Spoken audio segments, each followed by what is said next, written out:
हम्म, हाँ and it's करके लिखा हुआ है, इट्स मतलब ओसनिक करेंट्स का ही होगा ना। क्वेश्चन में क्या लिखा हुआ है कि ठीक है, direction and speed of oceanic currents, तो ओसनिक करेंट्स का ही होगा ना। नहीं नहीं,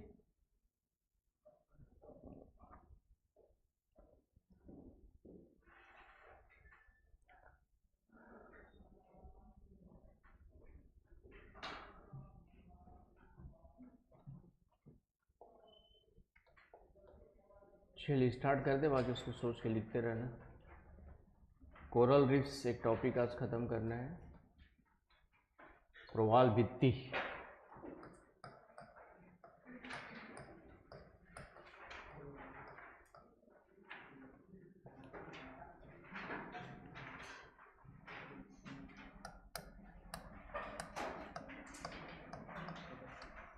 कोरल रीफ्स।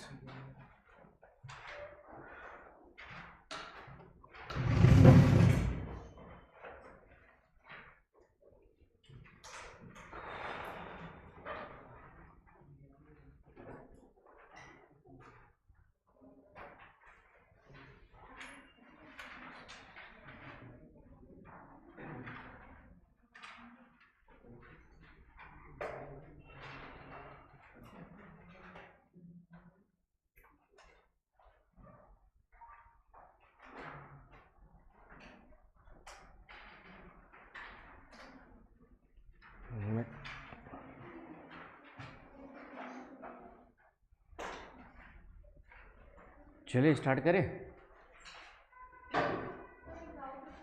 पूछो।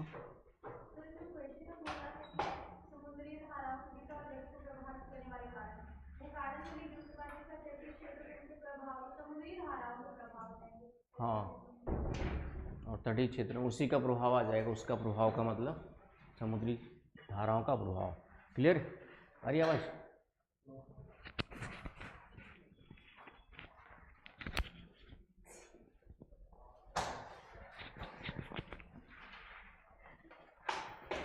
चलिए, तो प्रवाल भित्ति सबसे पहले आप कहिए, प्रवाल भित्ति क्या है,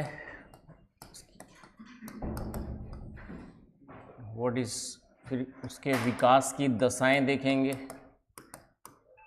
conditions required for its development. आपका जो है विकास की दशाएं, conditions required for its development, it's. उसके बाद थोड़ा सा प्रकार, एक दो प्रकार भी है। प्रवालों का महत्व क्या है, और वर्तमान में प्रवालों के विनाश को प्रवालों का प्रवाल विरंजन कहलाता है।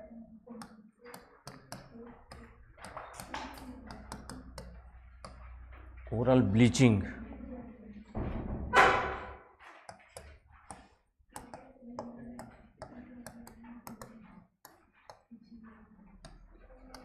और ऑप्शनल के लिए कुछ सिद्धांत देखेंगे, ऑप्शनल के लिए सिद्धांत आ जाएंगे, ये केवल ऑप्शनल के लिए एक दो सिद्धांत है, ओनली फॉर ऑप्शनल, बाकी ये सब इसमें भी पढ़ेंगे। तो इतनी चीज़ें पढ़ना है।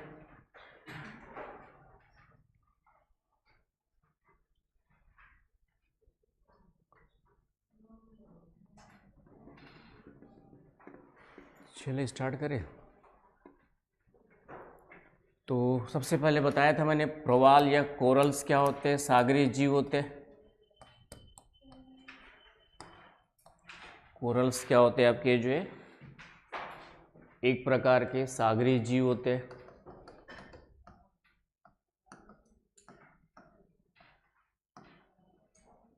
एक प्रकार के क्या होते हैं, सागरीय जीव। और ये जो सागरीय जीव है,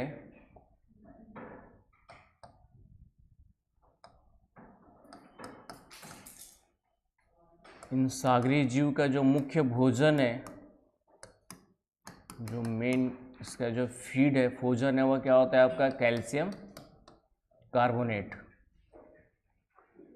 मेन फीड ऑफ इस कोरल्स का क्या होता है, कैल्शियम कार्बोनेट होता है, राइट। फिर ये जो प्रवाल है, मैंने कहा था कि सहजीविता में रहते हैं, सिम्बायोसिस, सहजीविता, जीना मरना तेरे संग, सिम्बायोसिस, प्रवाल जो है सिम्बायोसिस में रहते हैं। किसके साथ रहते हैं आपका जो है, एक शैवाल एल्गी होता है,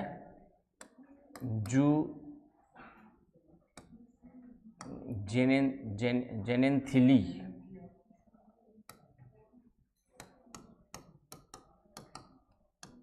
जेनेन्थिलिस, इस टाइप से कुछ वर्ड है आपका,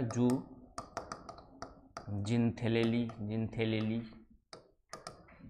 है ना, इतना भी ऐसे भी लिख दोगे तो चलेगा। बाकी तो ये जूजेंथेलेली नामक शैवाल के साथ एल्गी, इसके साथ क्या होते हैं आपके जो है,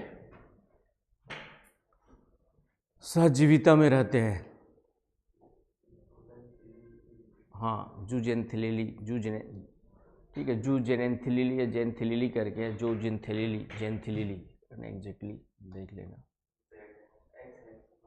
अच्छा एक्स है यहाँ पे, हाँ एक्स है, यहाँ पे जू है, जेड उसके बाद एक्स है, फिर ए है,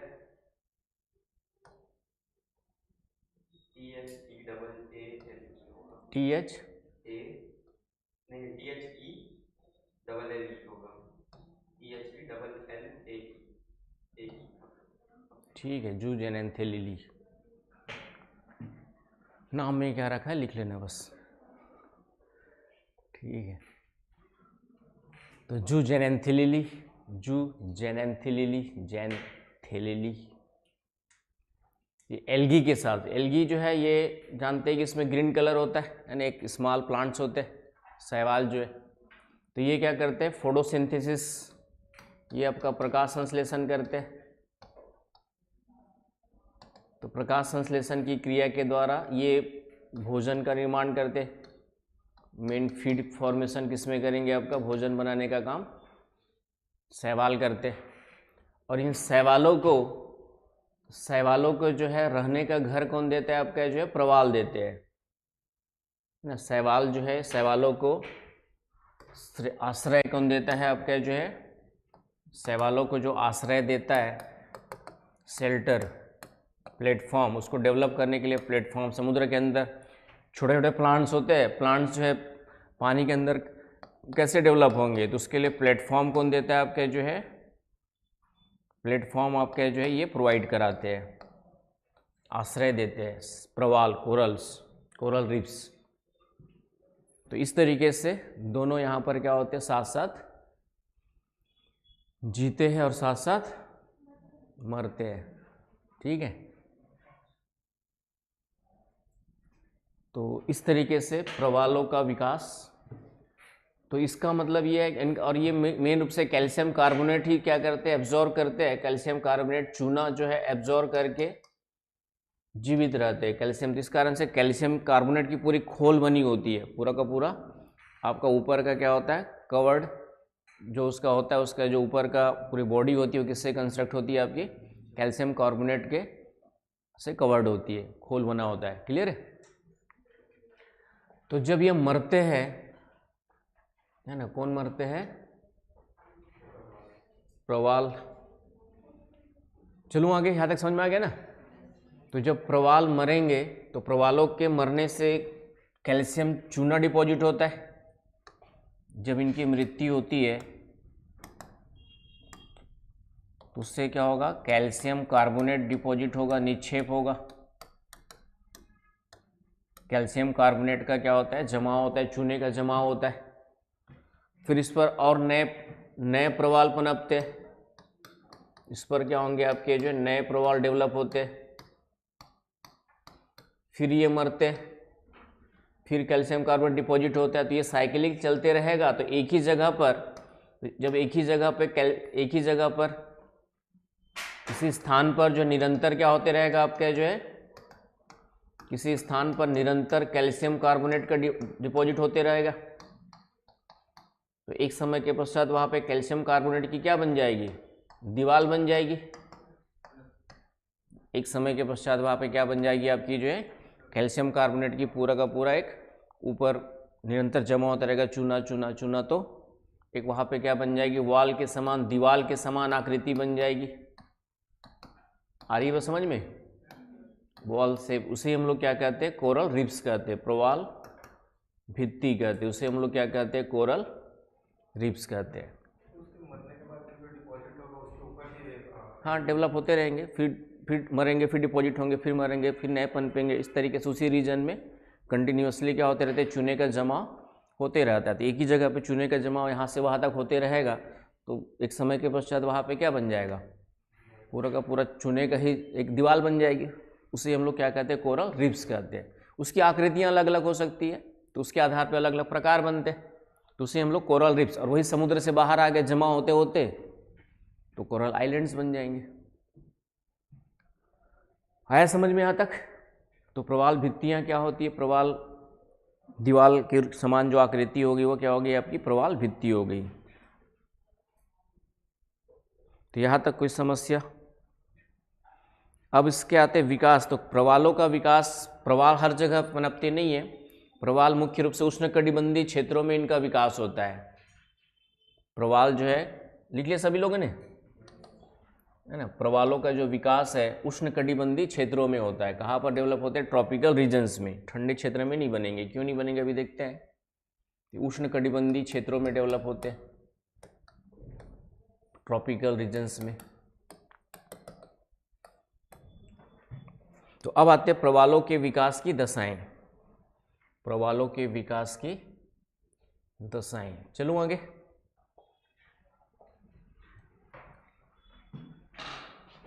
प्रवालों के विकास की दशाएं।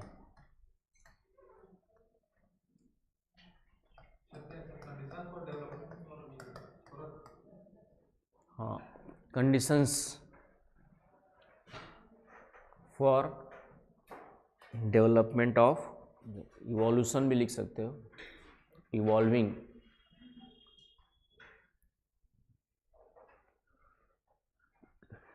Evolution of corals. क्लियर है?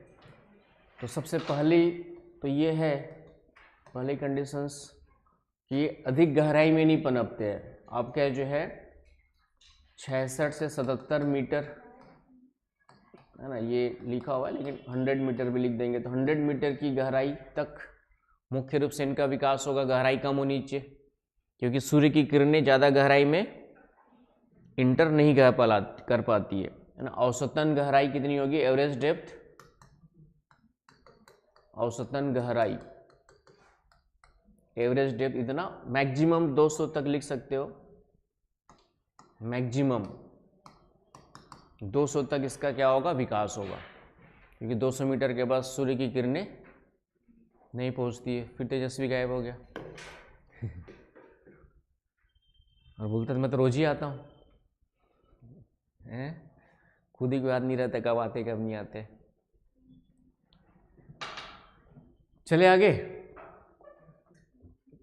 तो गहराई आपकी हो गई, बहुत ज़्यादा गहराई में नहीं होंगे, ये मैक्सिमम 200 मीटर की गहराई तक ही विकसित होंगे। क्यों? क्योंकि शैवाल ग्रीन कलर सूर्य की किरणें प्रकाश संश्लेषण के लिए 200 मीटर से ज़्यादा डेप्थ में इंटर नहीं कर पाती है। पहला पॉइंट क्लियर है। दूसरा, तापमान जो है, आइडियल टेम्परेचर, आदर्श तापमान 21-22 डिग्री सेंटीग्रेड माना जाता है। 21-22 डिग्री सेंटीग्रेड आइडियल टेम्परेचर इसके अच्छे से डेवलप होने के लिए। आया समझ में? तो ये लेस देन 18 में और ग्रेटर देन 27 डिग्री सेंटीग्रेड में इनका विकास नहीं हो पाता है। 18 से 27 के बीच में ही टेम्परेचर रहेगा तो उसका विकास हो पाएगा, विकसित नहीं, नो डेवलपमेंट, नो फॉर्मेशन, इसका निर्माण नहीं हो पाएगा। समझ गए? 18 से कम में नहीं हो पाएगा, क्योंकि 18 से कम में चूना एकदम हार्ड हो जाएगा, कठोर हो जाता है, और 27 से ज़्यादा में चूना घुलने लग जाएगा। आ रही बात समझ में? 18 से कम है तो हार्ड हो जाएगा, और 27 से ज़्यादा है तो चूना घुलने लग जाएगा। तो इस कारण से डेवलप नहीं हो पाता है। आया समझ में? चलूँ आगे। तो ये हो गया टेम्परेचर। तीसरा है लवणता। तो इसके लिए भी जो है ना अधिक लवणता नहीं चाहिए, ना ही शुद्ध पानी में भी नहीं होते, प्योर वाटर में भी नहीं होते। तो लगभग 30 के आसपास पीपीटी, 30 पीपीटी के आसपास की लवणता आइडियल मानी जाती है। सैलिनिटी आपका जो है 30 पीपीटी के आसपास लवणता क्या मानी जाती है? आइडियल। 30 से कम भी नहीं होगी, थोड़ा ज़्यादा रहेगा तो हो जाएगा, लेकिन लेस देन 30 में डेवलपमेंट नहीं होता है। लवणता कितनी होनी चाहिए? 30 पीपीटी के आसपास। लेस देन 30 में, इसलिए शुद्ध पानी में, मीठे पानी में प्रवालों का विकास नदी झील में नहीं होता है, विकास नहीं। आया समझ में?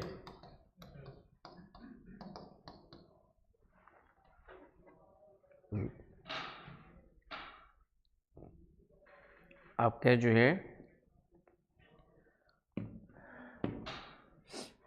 तो 30 से कम में, तो आदर्श लवणता 30 से उससे अधिक चाहिए, मतलब थोड़ा ज़्यादा रहेगा चलेगा, कम में नहीं होगा। आ रही बात समझ में? लवणता हो गई।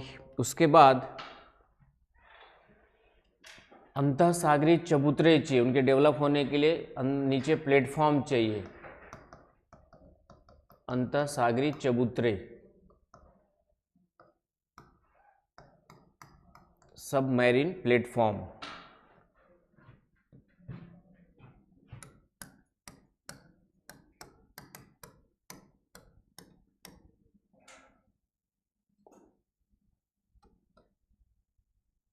सबमरीन प्लेटफॉर्म चाहिए, अंतःसागरीय चबूतरे चाहिए, जिसके ऊपर वो विकसित हो सकते हैं। मतलब पानी के नीचे अंदर प्लेटफॉर्म नहीं मिलेगा कोई चीज़ डेवलप होने के लिए, तो फिर वो डिपॉजिट कहाँ पर होंगे, शैवाल कहाँ पे विकसित होंगे? तो एक पर्टिकुलर प्लेटफॉर्म चाहिए होता है शुरुआत में। आया समझ में? क्योंकि बहुत ज़्यादा स्लोप रहेगा तो नहीं होगा। तो एक प्लेटफॉर्म का मतलब एक समतल क्षेत्र चाहिए जहाँ पे वो शुरुआत में विकसित हो सके। अंतःसागरीय चबूतरों की उपस्थिति, अंतःसागरीय चबूतरों की उपस्थिति, प्रेजेंस ऑफ सबमरीन प्लेटफॉर्म्स। उसके बाद ये है 5वां पॉइंट, आपका जो जल है वह एक तो अचानक से सेडिमेंट्स, अचानक से मलबा नहीं आना चाहिए, है ना। मिश्रित, मिक्स्ड हो रहा है प्रॉपर तो चलेगा।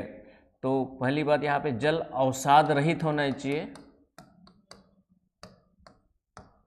लेकिन पूर्ण स्वच्छ जल में भी विकसित नहीं होते, पूर्ण स्वच्छ जल भी नहीं, sediment free but completely fresh water भी नहीं होना चाहिए। तो जो थोड़ा बहुत सेडिमेंट्स है वह क्या होना चाहिए? आपके मिश्रित अवसाद होने चाहिए, ठीक से मिक्स्ड सेडिमेंट्स होने चाहिए, तो उससे काम चलेगा। क्योंकि पूर्ण स्वच्छ रहेगा तो फिर से वहाँ पे न्यूट्रिएंट्स नहीं रहेंगे, न्यूट्रिएंट्स नहीं रहेंगे तो एल्गी वगैरह डेवलप नहीं हो पाएंगे। तो सेडिमेंट फ्री, अवसाद रहित, लेकिन पूर्ण स्वच्छ जल भी नहीं होना चाहिए, कंप्लीटली फ्रेश वाटर भी नहीं। तो कैसा होना चाहिए? मिश्रित अवसाद होना चाहिए। आगे बस समझ में? मिक्स्ड का मतलब ठीक से मिक्सर के रूप में पानी में घुला हो। मिश्रित अवसाद का मतलब प्रॉपर जो है घुला होना चाहिए, घुलित होना चाहिए अवसाद जो है, सेडिमेंट्स जो है, क्योंकि उसमें न्यूट्रिएंट्स नहीं होंगे तो डेवलप कैसे होगा। आया समझ में? समझ गए ना भाई? तो ये हो गया। तो इतनी कंडीशंस चाहिए प्रवालों के विकास के लिए। ये सब दशाएं किसी पर्टिकुलर रीजन में मिलेगी प्रॉपर, तब जा कर के आपका क्या होता है, कोरल्स मिलते हैं, राइट। तो इसमें कोरल डिस्ट्रीब्यूशन भी देख लेते हैं, कहीं पे काम आएगा। विकास की दशाएं, प्रवाल के बाद यहाँ पे डाल दो वितरण, कोरल का डिस्ट्रीब्यूशन भी देख लेंगे। वितरण, विश्व में कहाँ कहाँ पे कोरल रीजन्स है, वर्ल्ड डिस्ट्रीब्यूशन।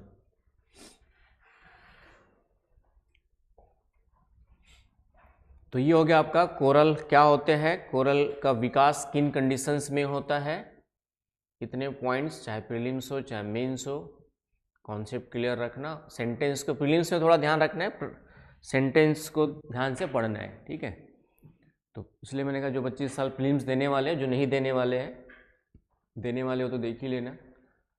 अभी जैसे प्रीवियस ईयर जितने भी क्वेश्चंस आए हुए उसका यूट्यूब लाइव या यूट्यूब वीडियो बना करके डालूंगा मैं अभी 2025 से स्टार्ट करके 2013 तक, और उसी के बेस पर जो कॉन्सेप्ट है फिर से कॉन्सेप्ट समझाते हुए जाऊंगा। तो वो पूरे वीडियोस देख लेना कि कहाँ पे बच्चे गलतियाँ करते हैं और क्वेश्चंस कहाँ से आया हुआ है। तो मैं देख रहा था 25 का भी देखा, तो 14 क्वेश्चन 25 में आए हुए, उसमें 1 या 2 क्वेश्चन को छोड़ दूँ तो बाकी जैसे पढ़ाया था लाइन टू लाइन वैसे ही क्वेश्चन पूछा हुआ है।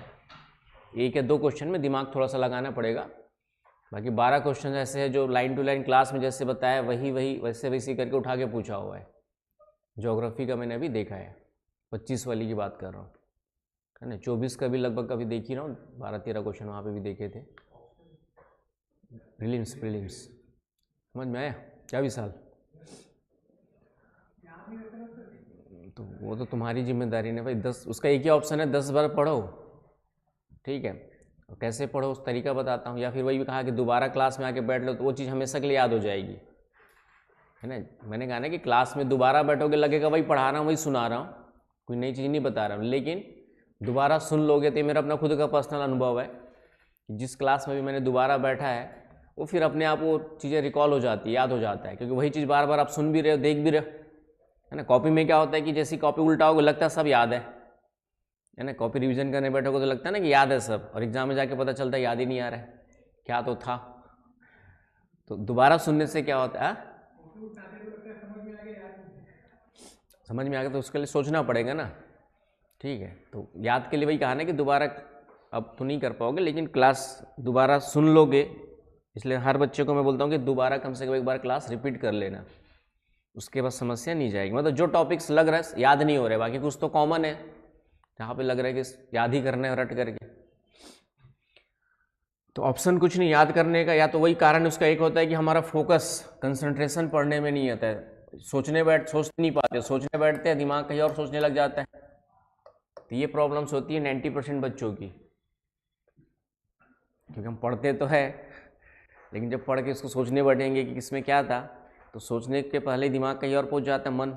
मैंने कहा ना कि जो हमारा तो वो फोकस कंसंट्रेशन नहीं है, तो वो प्रॉब्लम, उसका सॉल्यूशन एक ही है कि आप लोग को जो बताया था मैंने, थोड़ा सा मेडिटेशन या थोड़ा सा सिंपल तरीके से मेडिटेशन करके भी काम चल जाएगा, है ना, फोकस करके।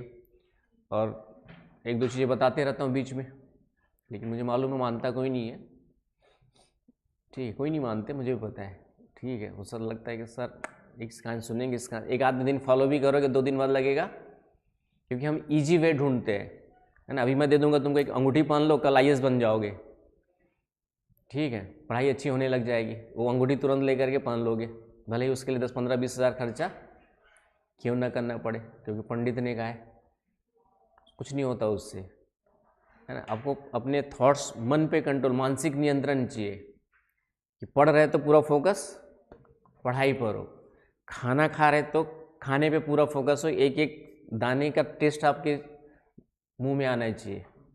उस समय भी हम पूरा ध्यान नहीं रहते, खाते रहेंगे, टीवी देखते रहेंगे, इधर देखते रहेंगे, उधर करते रहेंगे, तो खाने का मज़ा भी नहीं ले पाते हैं, समझ रहे हो।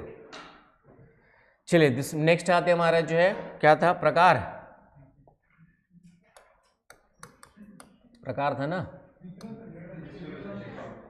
क्या बात कर रहे हो यार, प्रकार के बाद डाला है मैंने, मेरा फोकस है, ठीक है ना, मेरा पूरा फोकस है अभी, ठीक है, मैं उन सब चीज़ों से निकल गया, मेरा पूरा इतना फोकस है कि समझ रहे हो, मेरा अपना माइंड पे इतना कंट्रोल, इतना फोकस है कि जब मैं सोना चाहूँ सो जाता हूँ, जब उठना चाहूँ उठ जाता हूँ, ठीक है। जब काम करने का मन हो काम कर लेता हूँ, नहीं हो तो भी काम करने का मन बना लेता हूँ। तो मैं उस लेवल पे पहुँच चुका हूँ। एनीवे, तो प्रकार में सबसे पहला है तटीय प्रवाल भित्ति। तटीय प्रवाल भित्ति, फ्रिंजिंग रिफ,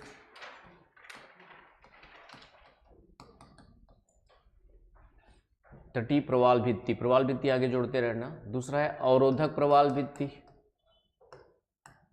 बैरियर रिफ। और एक को हम लोग कहते हैं वलयाकार या एटॉल प्रवाल भित्ति, वलयाकार, एनुलर, या इसी को एटॉल कहते हैं, एटॉल। 3 मेन है, बाकी प्रवालों के समान ही कुछ और चीज़ें जम जाती है। तो फेरोस या पिनाकल भित्ति एक वर्ड है।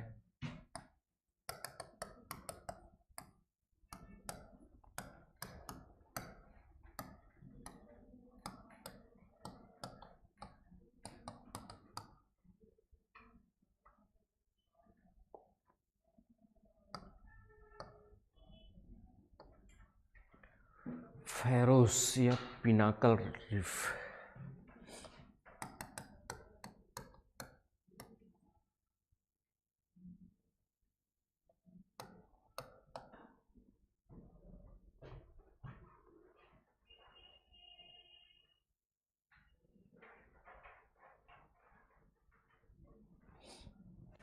एंड निकल लेना यहाँ पे, एंड।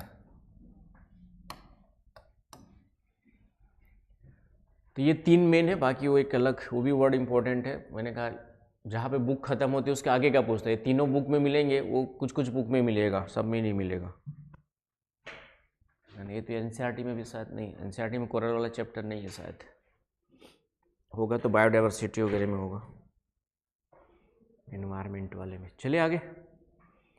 तो तटीय प्रवाल भित्ति का सिंपल सा मतलब है तट से सटा हुआ है, एडजेसेंट टू।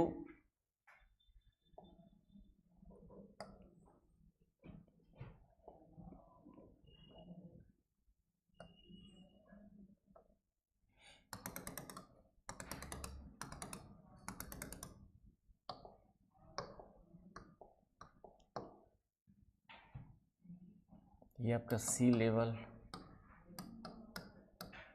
तो तट से सटे हुए जब इस तरीके से पूरा का पूरा तट से सट करके कोरल्स का विकास होता है तो उसको हम लोग क्या कहते हैं, आपका जो है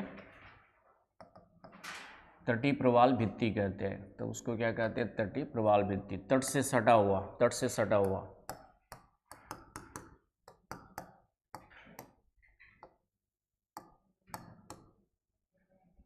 एडजेसेंट टू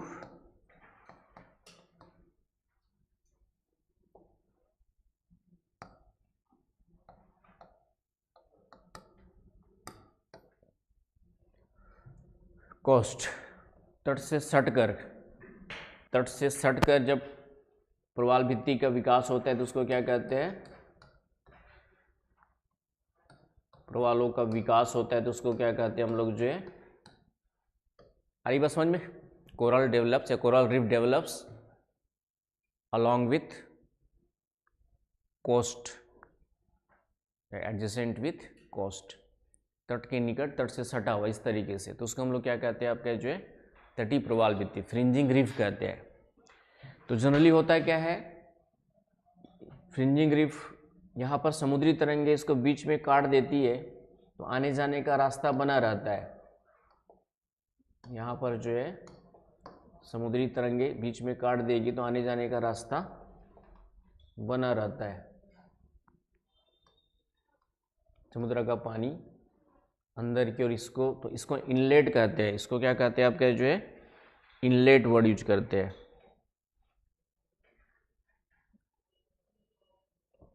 कभी कभी पूर्ण सटी भी होती है, लेकिन समुद्री तरंगों के अपर्दन के द्वारा तट का संपर्क समुद्र से हो जाता है। इसको बोट चैनल कहा जाता है। इसको बोट आने जाने के लिए यूज करते हैं, इसको बोट चैनल कहा जाता है। सब में हो जरूरी नहीं है।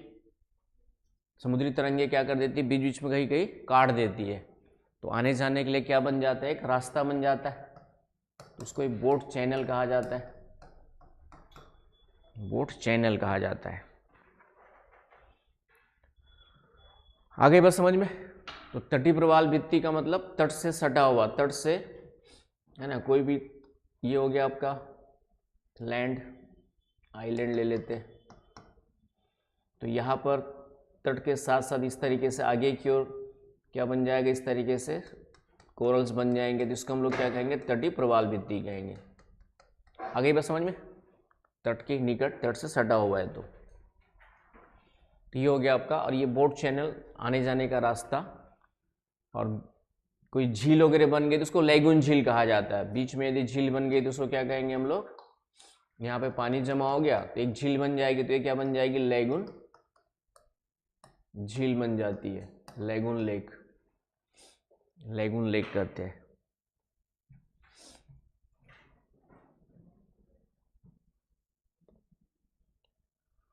प्रोफेसर लोग को 2 घंटे या 2 घंटे से ज़्यादा क्लास नहीं होती दिन भर में, 2 या 4 घंटे, 3 घंटे मैक्सिमम।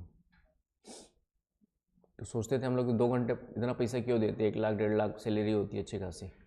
असिस्टेंट प्रोफेसर की होती है लगभग 1 लाख के आसपास आज की डेट में। दिन भर उनको 2 घंटे की क्लास लेनी होती है।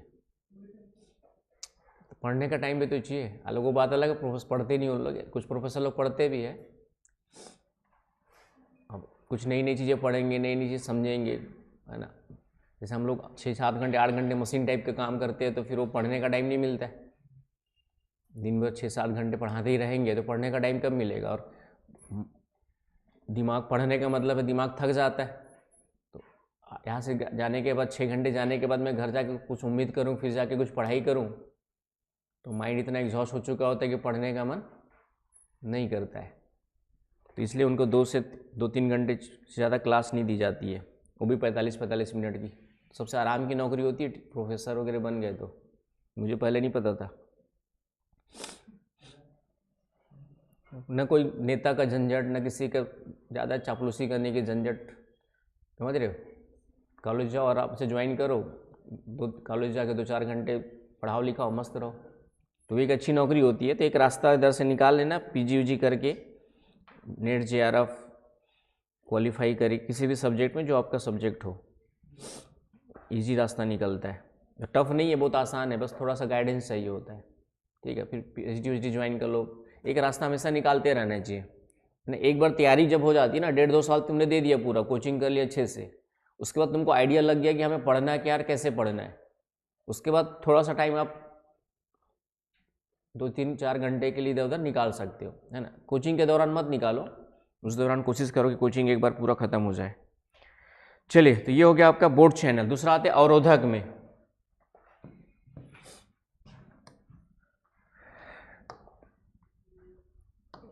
तो मेरी सलाह को ऐसी हवा में मत उड़ाया करो, अनुभव से दे रहा हूँ सलाह। बाद में 2-4-10 साल बाद हमें भी कुछ लोग सलाह ऐसी देते लेकिन नहीं माना हमने। आज लगता था कि शायद वो सही कहा करते थे, समझ में आया।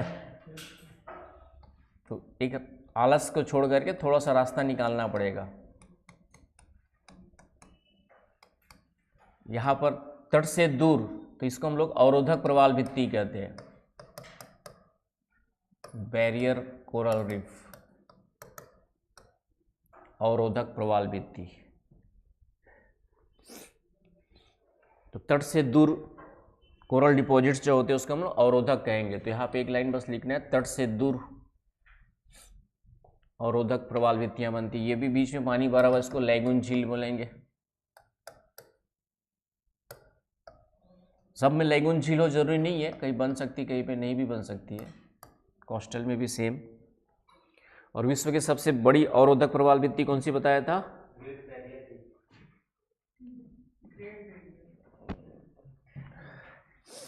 क्या, कहाँ पर है?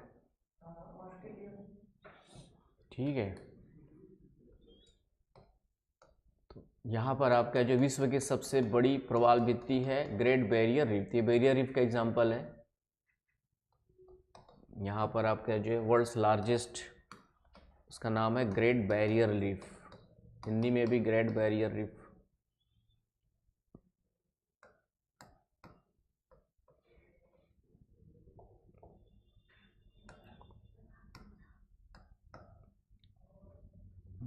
महान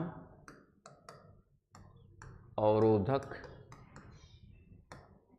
भित्ति, हिंदी में देखोगे महान की जगह वृहद, महान भी कर देता है ट्रांसलेट, लेकिन यहाँ पे ग्रेट का मतलब बड़ी से है,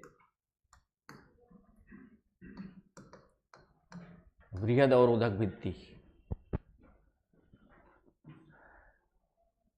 ये हमारे इंडिया में क्या है ना कि 30 साल तक उम्र हो जाती, फिर लगता है कि अब पढ़ने वढ़ने की उम्र ख़त्म हो गई, शादी ब्याह करना है, बच्चे करके फैमिली में इंटर करना है, तो ये गलत कॉन्सेप्ट है। हाँ तो वो एक आधी ऐसे मिलते हैं। हाँ क्या बोल रहे? बहुत डांटते। किसको डांटता है? क्यों? टेस्ट है कि वो मतलब क्या नाम, टीचर है कि पढ़ने आते हैं? प्रोफेसर है। अच्छा।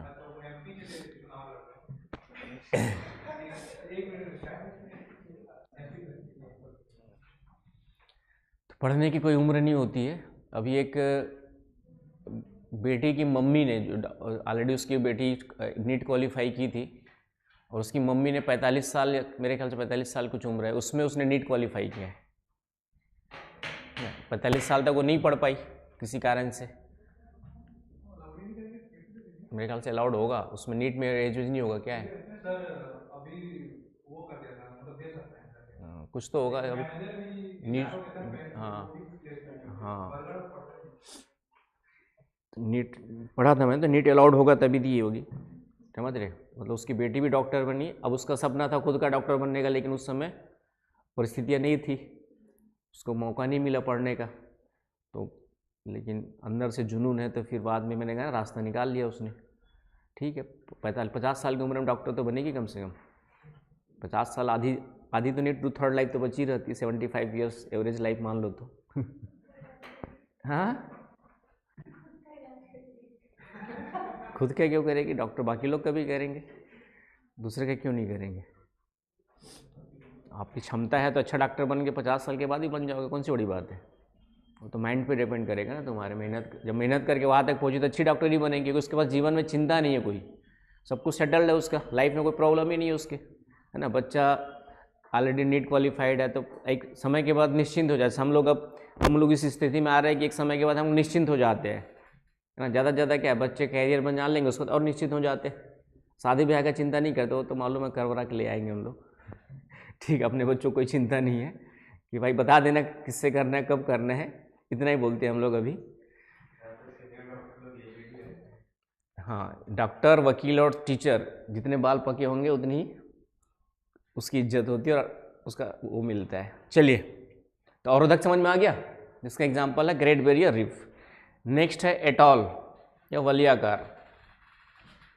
तो वलयाकार में आपका जो है, जब किसी द्वीप के चारों ओर, कोई द्वीप है आपका, आइलैंड है, इस आइलैंड के चारों ओर इस तरीके से प्रवाल का विकास हो जाता है, चारों ओर इस तरीके, चारों ओर, तो उसको हम लोग क्या कहते हैं, आपका जो है एटॉल कहते हैं। तो ये इस तरीके से बनेगा, आकृति घोड़े के नौल के समान कहा जाता है, इसीलिए हॉर्स, तो इसको एटॉल कहा जाता है, या वलयाकार, है ना? घोड़े की नौल के समान, नॉल ऑफ हॉर्स, नॉल समझते हो ना? शनि महाराज की कृपा दृष्टि के लिए दरवाजे के सामने के लोग के लगा होगा, शनि सिंगापुर गए थे। हाँ, नहीं, पानी तो समुद्र के अंदर ही है, ठीक है, तो उसमें भी कहीं कहीं झील वगैरह बन सकती है, कोई इशू थोड़ी है, लेकिन ये द्वीप हो गया, इसके चारों ओर इस तरीके से जमा हो गए, कोरल का विकास हो गया, तो वो क्या बन गया आपका, एटॉल बन गया, बस आकृति अलग है, जमा तो वैसी होना है, तो उसको हम लोग एटॉल कहते हैं। उसको हम लोग क्या कहते हैं, एटॉल। तो ये वर्ड आते रहता है, एटॉल एटॉल एटॉल, तो वो वाला एटॉल अलग है, एटॉल अलग है, ठीक है। इंग्लिश में एटॉल का मतलब क्या होता है, एट ऑल, इसका मतलब क्या हुआ,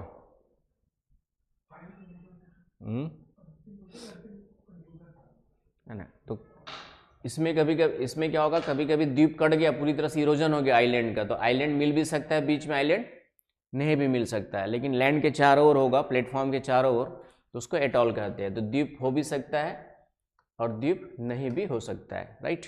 इरोजन हो गया तो नहीं भी मिलेगा। चलिए, ये तो कॉमन है आपके। अब आ जाओ फेरोस एंड पिनोकल, ये 3 मेन प्रकार है। बाकी फेरोस और पिनाकल की बात करें, चलूं आगे, चलो। तो फेरोस या पिनोकल जो है एक अलग, कोई विशेष अलग नहीं है। ये जो अवरोधक प्रवाल भित्ति बनती है,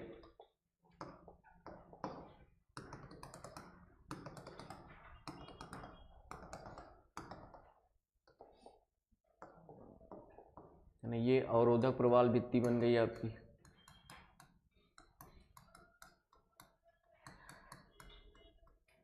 ये बैरियर रिफ हो गया आपका जो।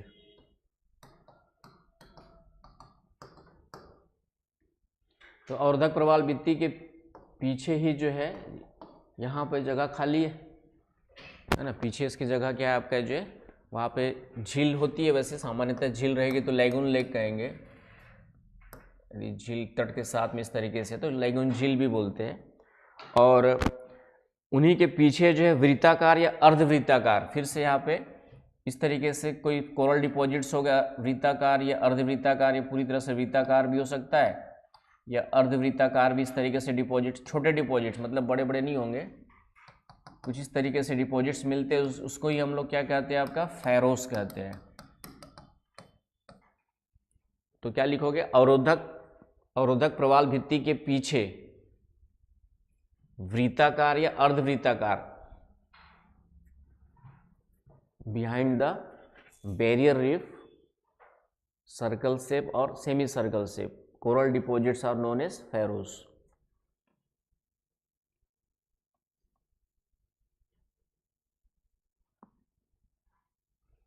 आया समझ में। और टीले के समान कोई आकृति बन गई, जमाव से टीला बन गया कोई आपका जो इस तरीके से, इसी के पीछे इस तरीके से टीला बन गया। टीला समझते हो ना, माउंड। तो टीला बन गया, टीला बन गया तो उसको हम लोग पिनाकल भित्ति कहते हैं। उसको क्या कहेंगे, पिनाकल। टीले के समान आकृति बन गई, टीला।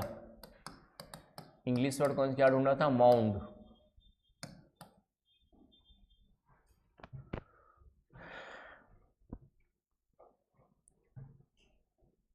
अच्छा, आज दोनों ने आपस में मिलजुल करके छुट्टी मारी लगता है।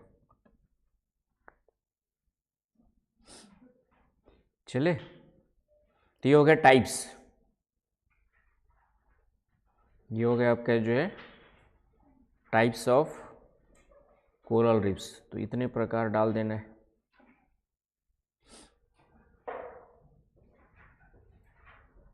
चलो, अब आते हैं world distribution of corals.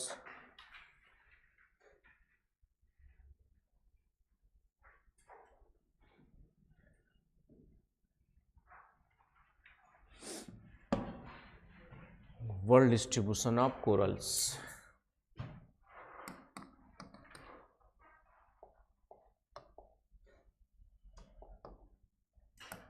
Vishal babu इस बार पास करके देना भाई, इज्जत बचा लेना मेरी। हैं?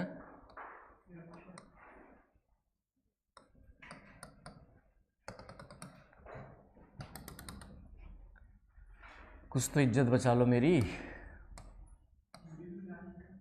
हैं? क्या बोल रहे हो?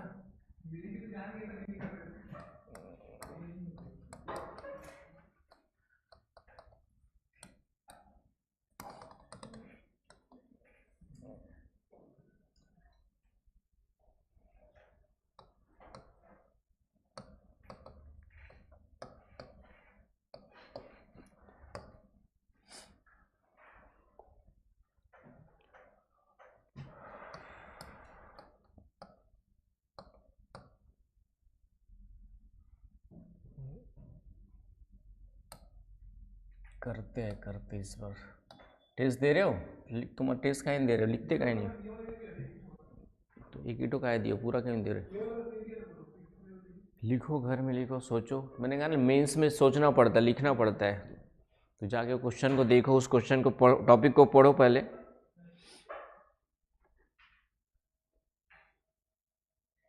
तो कोरल्स जो है मुख्य रूप से 30 से 30 के बीच में मिलते हैं, या फिर 23, 23.5 से 23-30 से ऊपर नहीं मिलेंगे, कहने का मतलब है 30 डिग्री नॉर्थ से लेके 30 डिग्री साउथ, बियॉन्ड 30 नहीं मिलेंगे कोरल्स। मोस्टली जो मिलेंगे 23.5 से 23.5 भी ज़्यादा मिलेंगे, मैक्सिमम रेंज है, उसके ऊपर बाहर नहीं मिलेंगे। तो सबसे पहला है Indo Pacific region, largest coral belt पहला आपका जो है इंडो पैसिफिक रीजन, भारत प्रशांत क्षेत्र। भारत, इंडो का मतलब इंडियन ओशियन से, वैसे तो हिंद प्रशांत क्षेत्र, अब इंडो को भारत लिख देते पता लगे, हिंद प्रशांत क्षेत्र।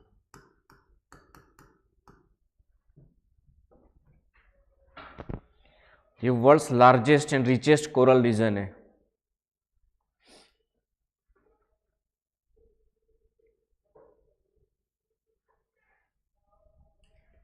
मैंने इसका मैप दिया होगा, क्या देखते हैं।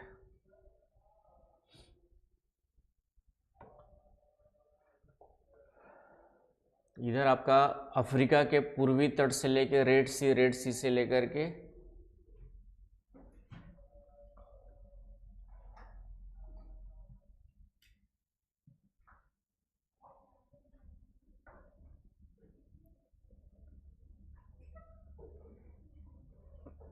पिकनिक का प्लान बना रहे हो?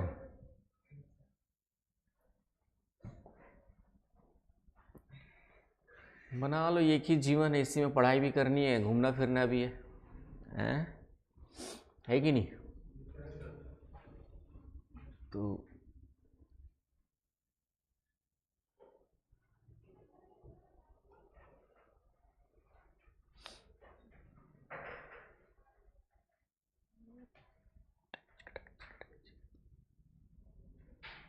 ज़्यादा इजी वाला देखना है ना, हौच पौच वाला नहीं देखना है।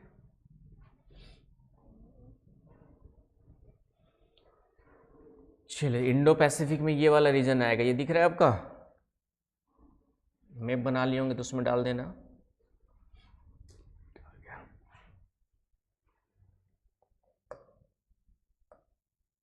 ये पूरा का पूरा eastern Africa, coastal region, Madagascar, ये पूरा का पूरा दिख रहा है। यहाँ से फिर रेड सी में थोड़ा बहुत आएगा, इधर रेड सी में भी है। रेड सी का कलर ही रेड इसलिए कि वहाँ पे एक लाल कलर का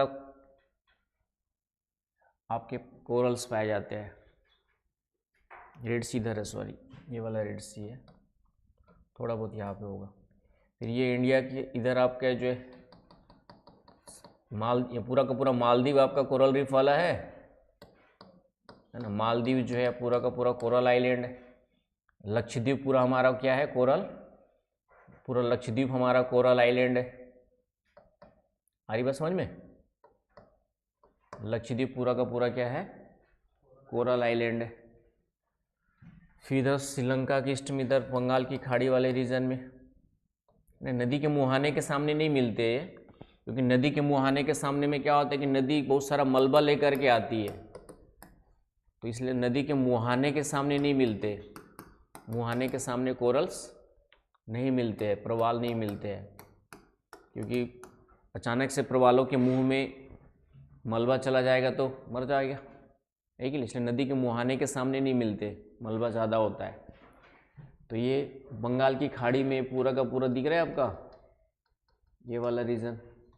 और ये पूरा का पूरा पैसिफिक, ये पूरा हमने लिया हुआ है, जापान से नीचे तक वाला भाग, जहाँ जितना डार्क है उतना ज़्यादा मिलेगा। ये पूरा रीजन, ये पूरा कोरल्स वाला, इसी को हमने क्या कहा हुआ है, इंडो पैसिफिक कहा हुआ है। इसी को हमने क्या कहा हुआ है आपका, इंडो पैसिफिक कहा हुआ है। भारत, सॉरी, हिंद प्रशांत क्षेत्र, largest coral belt of East Africa से Red Sea, Indian Ocean, South East Asia, Australia, Pacific islands, ये पूरा आ जाएगा। आया समझ में? तो रेड सी आ जाएगा यहाँ पे, ये रेड सी है आपका, Red Sea, Eastern Africa, East Africa, Indian Ocean में आपका लक्षद्वीप, मालदीव, लक्षद्वीप मालदीव आ जाएगा इधर। फिर ये पूरा का पूरा इंडोनेशिया, मलेशिया, इन सब के आसपास प्रशांत सागर, प्रशांत महासागर वाला, फिलीपींस, पापुआ न्यू गिनी, इसके सराउंडिंग्स आ जाएंगे। आया समझ में?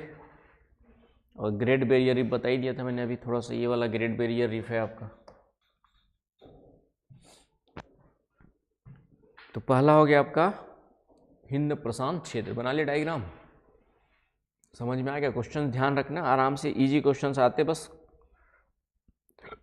जो पढ़ा है उसको सोचना है, उसी को बार बार पढ़ना है।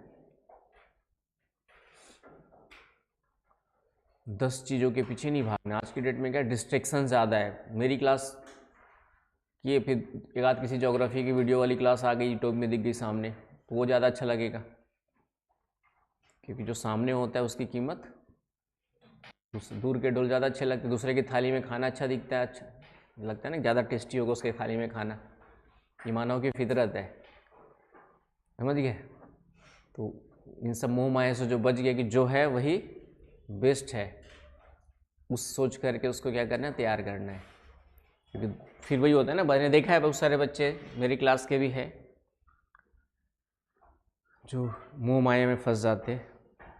तो ये हो गया आपका दूसरा। आ जाओ अटलांटिक ओशन में, दूसरा आपका जो है बी, अटलांटिक कैरिबियन रीजन।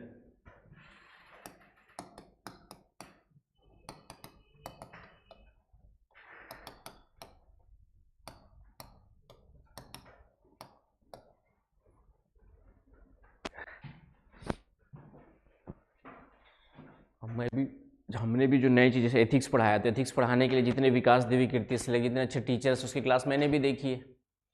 उसके बाद फिर उसमें अपना कुछ इनपुट दिया होऊंगा, समझ गए ना भाई? ज्योग्राफी का तो किसी की नहीं देखी, क्योंकि ज्योग्राफी तो जो मेरे को पढ़ाया उसी के बाद ही मैंने पढ़ाया था।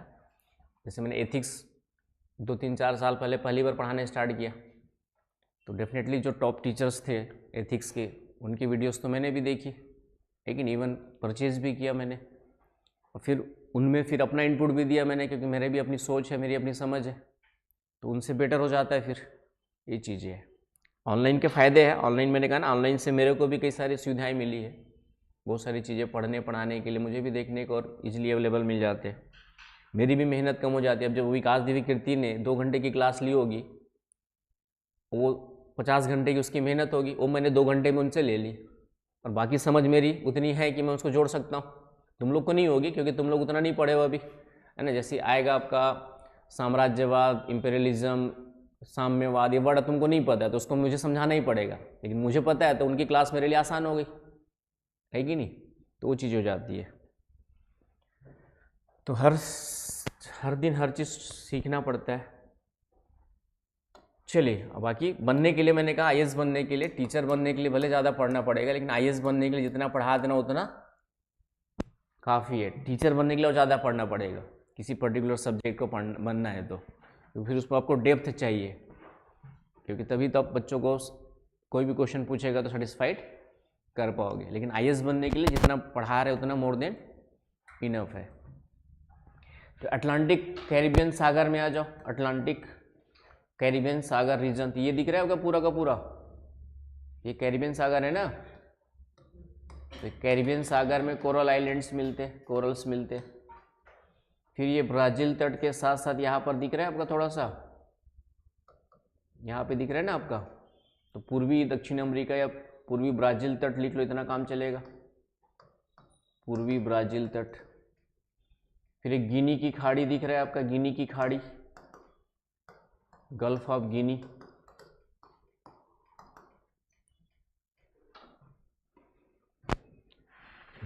यहाँ पे मैक्सिको की खाड़ी में भी है आपका थोड़ा बहुत, यहाँ पे मैक्सिको की खाड़ी भी है, कैरिबियन सागर में ही मैक्सिको की खाड़ी भी है, ये भी आ जाएगा। और यहाँ पर थोड़ा सा है आपका कनारी ठंडी जलधारा है यहाँ पर, इस कारण से कनारी आइलैंड, यहाँ पे एक द्वीप ही है, कनारी द्वीप के आसपास लिख देना तो भी चलेगा, कनारी द्वीप।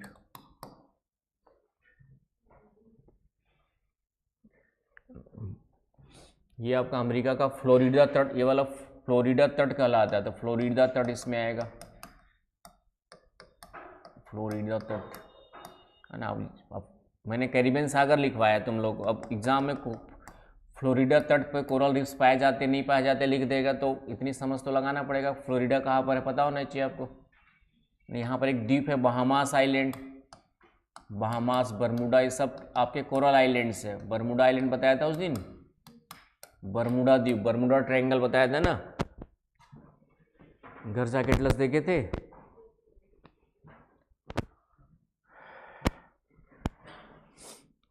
क्लियर है आकांक्षा?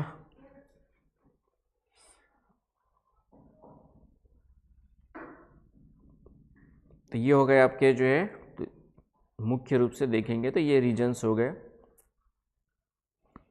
है ना। ये प्रशांत महासागर के जितने भी द्वीप है इधर वाले है ना, जैसे हमने इंडो पैसिफिक लिया तो इंडिया और पैसिफिक वाला रीजन ये वाला अलग आ जाएगा है ना। इंडो पैसिफिक में ये वाला रीजन हो गया, इसको अलग भी ले सकते हो, ये पूरा इधर वाला प्रशांत महासागरीय द्वीप करके अलग तीसरा पॉइंट भी बना सकते हो। सी प्रशांत महासागर के द्वीपीय क्षेत्र या दक्षिण पश्चिम प्रशांत महासागर, दक्षिण पश्चिम प्रशांत महासागर के द्वीपीय क्षेत्र, इसको अलग करके भी बना सकते हो तीसरा पॉइंट, क्योंकि इंडो पैसिफिक में ये वाला आएगा।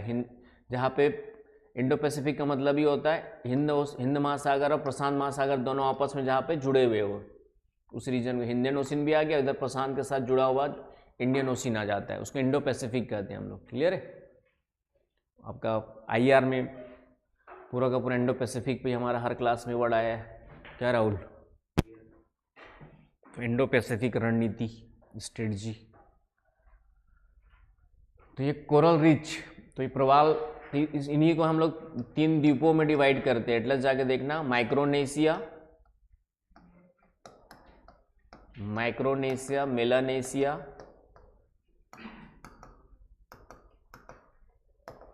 और इधर वाले कहलाते हैं पॉलिनेशिया। 3 द्वीपों के समूह है, उनको 3 अलग अलग नाम दिए गए। मेलानेशिया, मलेशिया और उसके आसपास के रीजन हो जाएंगे। मेलानेशिया इधर वाले, सॉरी मलेशिया इधर वाले मेलानेशिया, पापुआ न्यू गिनी के आसपास। माइक्रोनेशिया ऊपर वाले, पॉलिनेशिया इधर वाले। एटलस देखे हो? नए बच्चे जरूर देख लेना। यहाँ पे आइलैंड्स बताएं, माइक्रोनेशिया लिख लो, मेलानेशियन, पॉलिनेशिया, इन 3 ग्रुप में डिवाइड किया गया यहाँ के बहुत सारे आइलैंड्स को।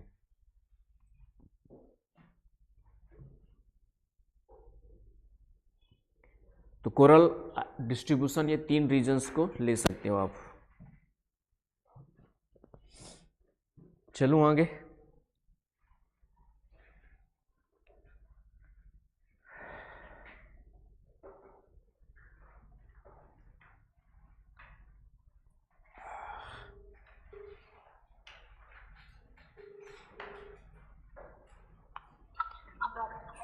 पानी की बोतल देना सुनील। चलूं आगे। तो ये हो गया आपका जो है, ठीक है। अब कभी कभी ओशनिक इसमें देखेंगे, डिस्ट्रीब्यूशन पे नज़र डालोगे तो आपका 30 से 35 वाला रीजन तो ये भी है, सॉरी 30 से ये 0 डिग्री हो गया इक्वेटर, 30 लगभग आपका मकर रेखा यहाँ पर है, 30 लगभग यहाँ पे मान लो, साउथ की बात करें तो, है कि नहीं। तो यहाँ पे क्यों नहीं मिलते? यहाँ पे भी मिलना चाहिए, महाद्वीपों के पश्चिमी भाग में यहाँ पर भी मिलना चाहिए। यहाँ पे तो मिल रहा है, यहाँ पे लगभग ये मिल रहा है आपका, तो इधर ज़्यादा मिल रहा है, यहाँ पे सिर्फ इक्वेटर के पास मिल रहा है, लेकिन यहाँ पे नहीं मिल रहा है। क्यों? हाँ, तो वही मैं बताना चाह रहा था कि यहाँ पे कोल्ड करंट है आपका बेंगुला, यहाँ पर भी पेरू हमबोल्ड कोल्ड करंट है, इसलिए यहाँ पर भी नहीं मिल रहा है। यहाँ मिल रहा है लेकिन यहाँ पर नहीं मिल रहा है। ये क्वेश्चन बनाते हैं प्रीलिम्स वगैरह में सब, यहाँ पे मिल रहा है लेकिन यहाँ पे नहीं मिल रहा है क्योंकि यहाँ पे भी कोल्ड करंट है। आया समझ में, है ना। यहाँ पे कोल्ड करंट है यहाँ पे जो है, लेकिन यहाँ पे थोड़ा सा मिल रहा है आपके, थोड़ा बहुत लाइटली। तो कोल्ड करंट जो है तापमान को कम कर देती है, इसी कारण से वहाँ पे नहीं मिलता है। आया समझ में? तो ये क्वेश्चंस बनते हैं आपके, वहाँ क्यों नहीं मिलते हैं। इधर देखा, ब्राज़ील के पूर्वी तट में कोरल्स मिलते हैं, लेकिन पश्चिमी तट में उसी दक्षिण अमेरिका के पश्चिमी तट पे यहाँ पे अभाव क्यों है, तो उसका आंसर ये होगा। आया समझ में? चलिए, तो ये हो गया आपका डिस्ट्रीब्यूशन। अब क्या पढ़ना था डिस्ट्रीब्यूशन के बाद? महत्व। तो लिख लीजिए, महत्व बताया था मैंने, प्रवाल जो है सागर के सबसे ज्यादा क्या होते हैं?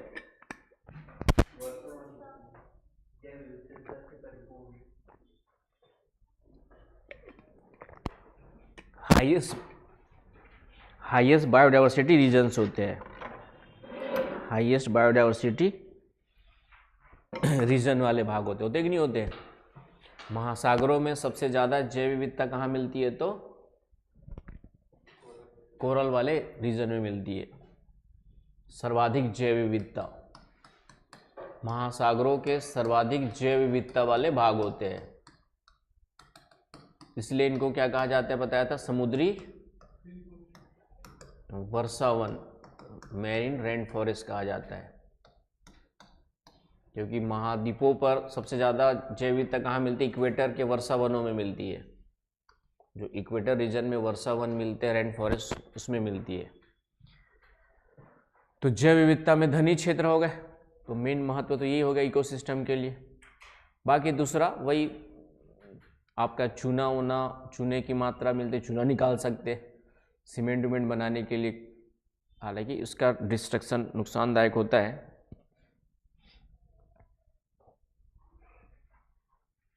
आया समझ में? तो सजावटी सामान वान बनाने के लिए कभी कभी निकाल लेते, तो गलत है वो। हाँ, कोरल पर्यटन के लिए आ जाएगा।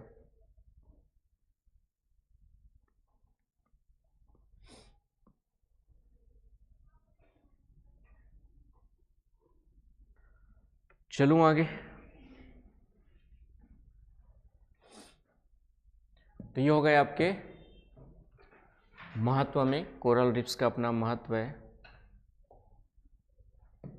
अब आते हैं, कॉन्सेप्ट है प्रवाल विरंजन।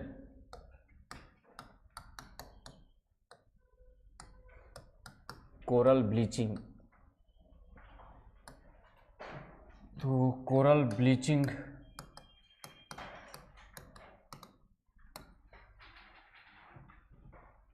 ब्लीचिंग क्या होता है?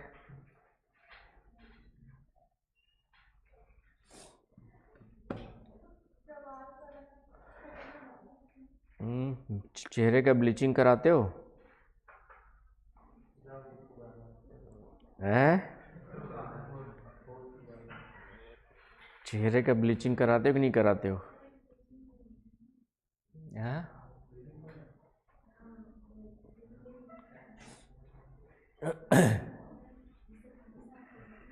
क्या हुआ मीना? क्या करने के लिए? ब्लीचिंग पाउडर, हाँ ब्लीचिंग पाउडर भी आता है, उससे काई साफ होती है। हाँ, पानी काई जमती है ना आपका टंकी वंकी में या बाहर जो है, तो उसको साफ करने के लिए ब्लीचिंग पाउडर डालते हैं। आया समझ में? तो ब्लीचिंग का मतलब होता है कलर का उड़ना, रंग का उड़ना, उसके लिए ब्लीचिंग वर्ड यूज करते हैं हम लोग। उसके लिए क्या वर्ड यूज करते हैं? ब्लीच। और चेहरा का भी रंग उड़ाने के लिए करते हैं तुम लोग, हैं? ब्लीचिंग करवाते होंगे ना शादी से पहले, या कुछ लड़के लोग शादी के समय कराएंगे, बाकी लोग पहले भी करा सकते हो। तो होता क्या है, प्रवाल मैंने कहा था किसके साथ रहते हैं?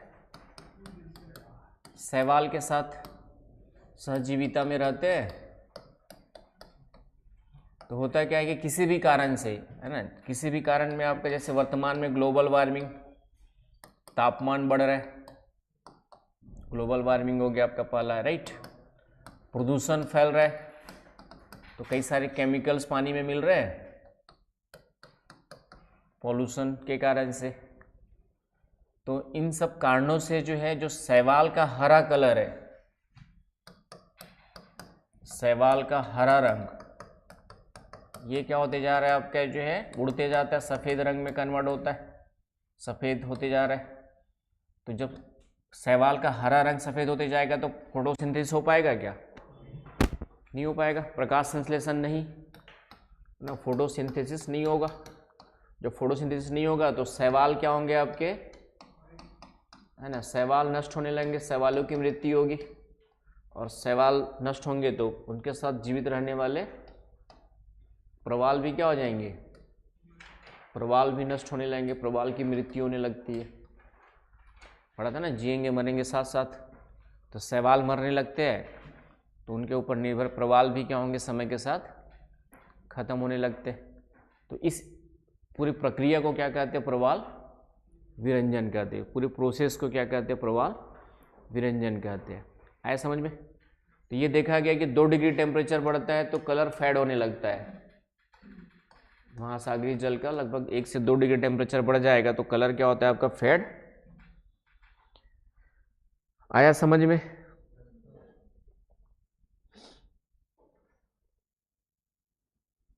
तो ये जो कॉन्सेप्ट है वैज्ञानिकों की नज़रों में सबसे पहली बार आई 1919 में। अल्फ्रेड मेयर ने देखा था सबसे पहले कोरल विरंजन की घटना का अवलोकन 1919 में। अल्फ्रेड मेयर ने सबसे पहली बार इस घटना का अवलोकन किया था। अल्फ्रेड मेयर ने अवलोकन किया, ऑब्जर्व किया फर्स्ट टाइम 1919 में। लेकिन वैज्ञानिकों का ध्यान तब आकर्षित हुआ जब 70% से अधिक प्रवाल जो हिंद महासागर के 98 में वैज्ञानिकों का ध्यान आकर्षित हुआ।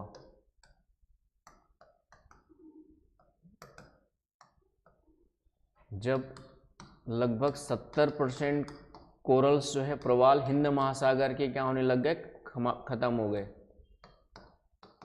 कहाँ के, हिंद महासागर, इंडियन ओशन के। तब जाकर के वैज्ञानिकों का ध्यान गया कि भाई कुछ तो हो रहा है गड़बड़, कुछ तो गड़बड़ है। कौन सा वो क्राइम पेट्रोल में आता, नहीं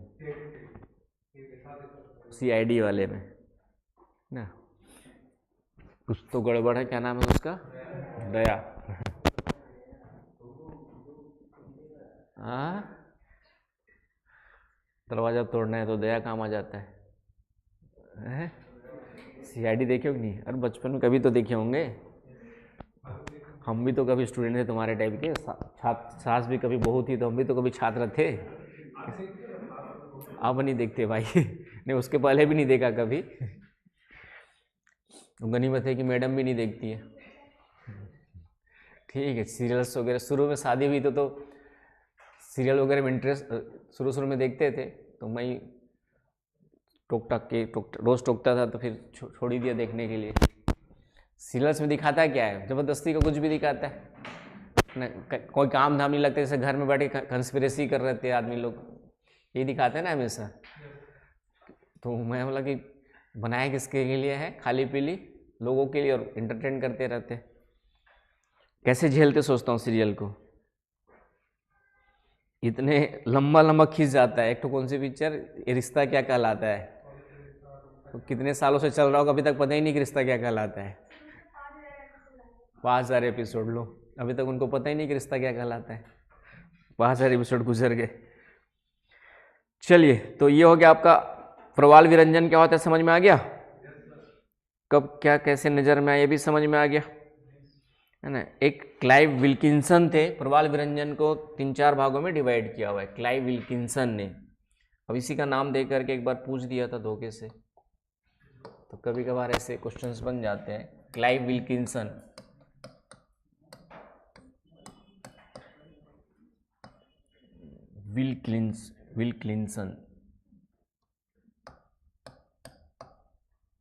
विल्किंसन। तो इन्होंने जो है प्रवाल विरंजन के प्रकार 3 या 4 प्रकार किए हुए।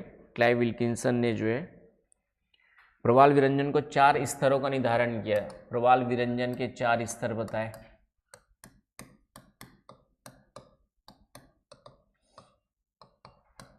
और ये सविंदर सिंह की बुक में दिया है, इसीलिए पूछा था वही से। सविंदर सिंह अब नहीं है बेचारा, तो मैं अपने नोट्स में डाल दिया था, प्रिंटेड नोट्स में मेरा आज से 15 साल पुराना प्रिंटेड नोट्स भी देखोगे तो उसमें मिलेगा। तो क्लाइव विल्किंसन ने प्रवाल विरंजन के 4 स्तर निर्धारित किए। पहला है आपका जो है, पहले एक उसने कहा है, ठीक है, कैटास्ट्रॉफिक विरंजन, कैटास्ट्रॉफिक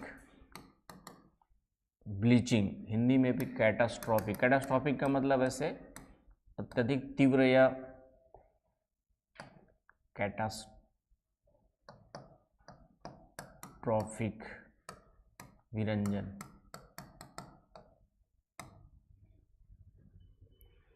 ना कैटास्ट्रॉफिक का हिंदी ढूंढना है तो ढूंढ लेना। वैसे क्या होता है,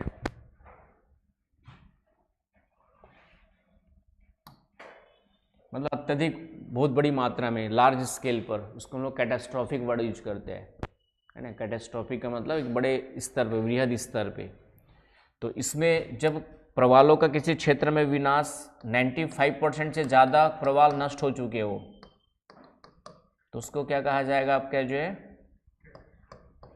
कैटास्ट्रॉफिक। बहुत बड़े लार्ज स्केल पे लगभग खत्म हो चुके हो।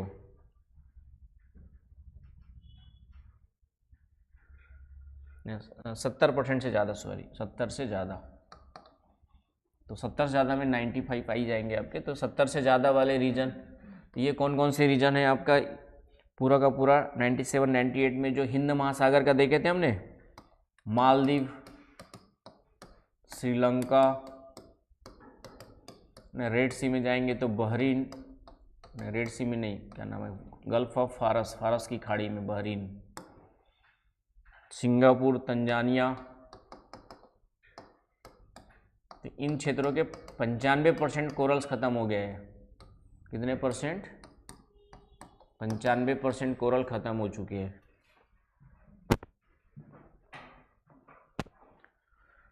तो उसको उसने क्या कहा, कैटास्ट्रॉफिक विरंजन का, 70 से ज़्यादा।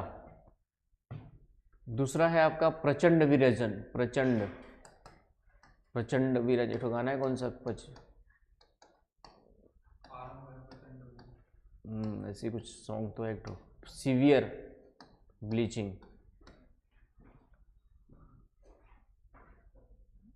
छब्बीस जनवरी आने वाली है ना, फिर से वही गाने चलेंगे, आरंभ है, प्रचंड है। 2-4 दिन बस याद करते हैं हम लोग, 15 अगस्त, 26 जनवरी, उसके बाद देशभक्ति खत्म हो जाती है। 24 घंटे रहती है।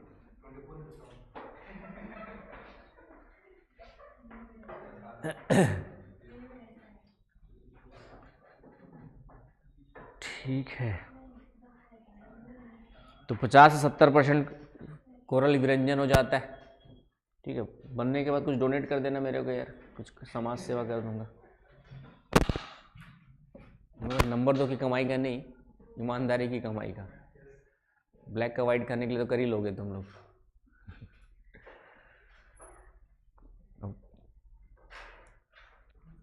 दिल्ली में ठीक ठाक चलना स्टार्ट हुआ तो उसके पहले ही सब शिफ्टिंग विफ्टिंग स्टार्ट हो गई, नहीं तो वहीं पे काम हो जाता। चेंजेस हो गए 2013। क्या लिखे, किसके नीचे क्या लिखे,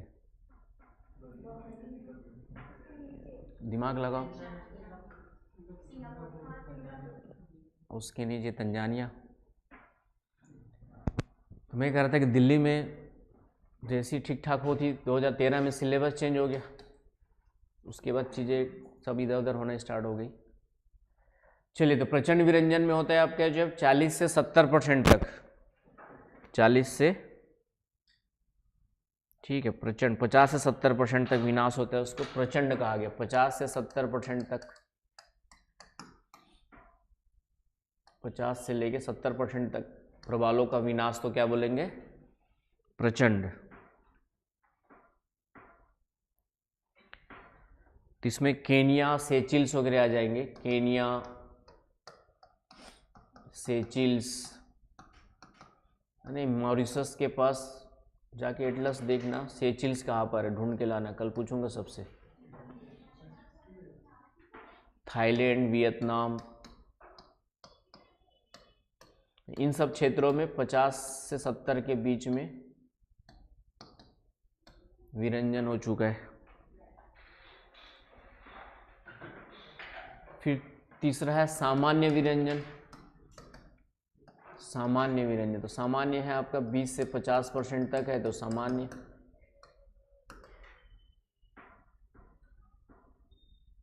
क्योंकि ये फिर से रिकवर कर जाते हैं। और नगण्य है जहाँ पे 20 से कम है। नगण्य या न के बराबर है, नेग्लिजिबल। नेग्लिजिबल 20 से कम है तो नेग्लिजिबल कहलाएगा, वो रिकवर कर जाएंगे अपने आप। तो प्रवाल अपने आप को रिकवर कर जाते, पुनर्जीवन इनको मिलता है, फिर से आपको क्या कर लेते हैं, पुनर्जीवित। तो इनमें ये विशेषता पाई जाती है। आया समझ में? तो ये इस तरीके से ये पर्टिकुलर विल्किंसन ने डिवाइड किया है। भारत की बात करें तो 97-98 में भारत में भी देखा गया, अंडमान निकोबार में बड़े पैमाने पर प्रवाल विरंजन हुआ। इंडिया की बात करें तो 97-98 में अंडमान निकोबार आइलैंड्स में बड़े पैमाने पर प्रवाल विरंजन की घटना देखी गई।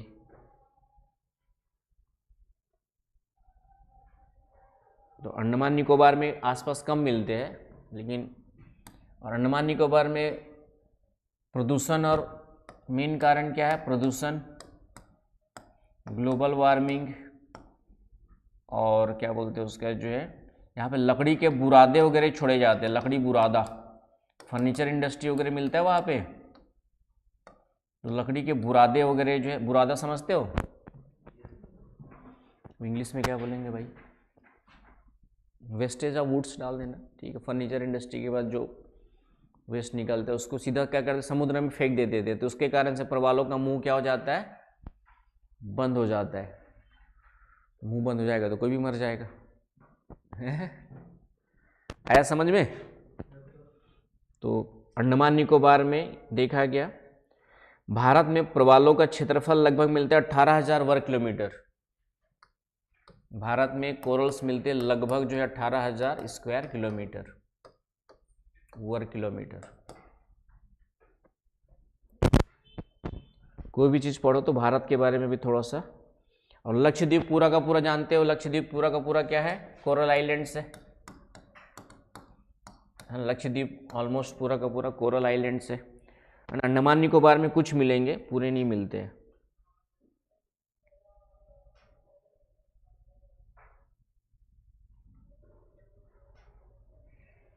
और एक प्रवाल भित्ति के अध्ययन के लिए एक सोसाइटी, एक इंस्टीट्यूशन है, society for Andaman and Nicobar ecology, Sen.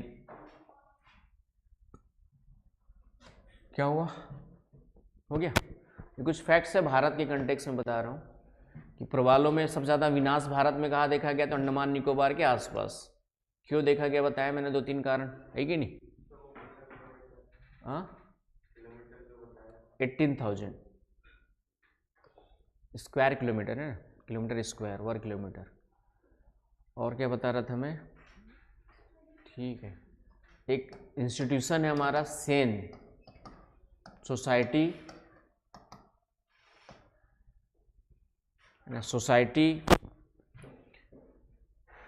For Andaman and Nicobar ecology के लिए बनाया गया है। पोर्ट ब्लेयर में इसका सेंटर है, society for Andaman and Nicobar ecology, इसके अध्ययन के लिए बनाया गया। इसका centre port Blair. Port Blair का नया नाम क्या है,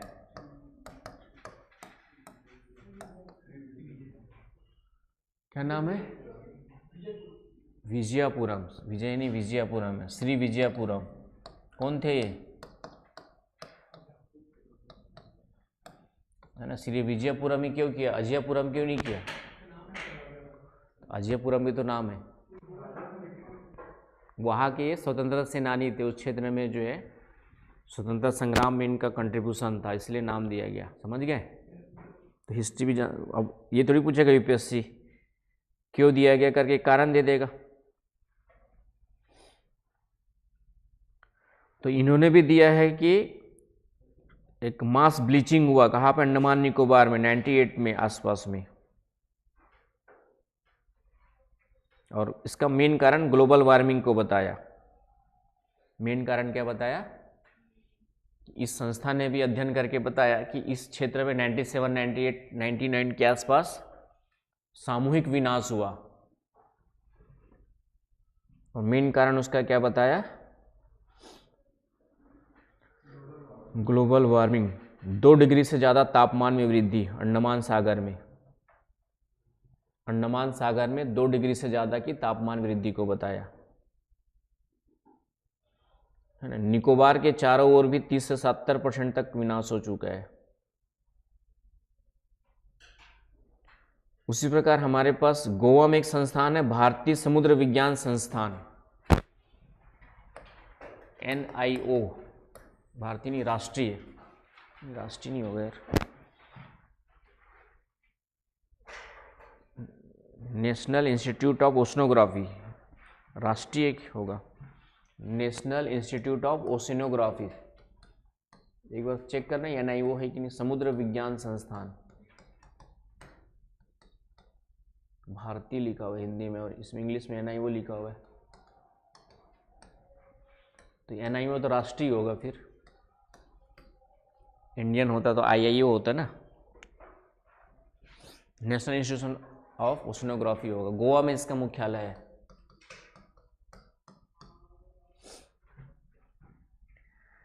तो इन्होंने भी जो है लक्षद्वीप में प्रवालों का विनाश बैक्टीरियल रोग व सागरीय जल के तापमान में वृद्धि के कारण से बताया है। इस संस्था ने जो है, राष्ट्रीय समुद्र विज्ञान संस्थान ने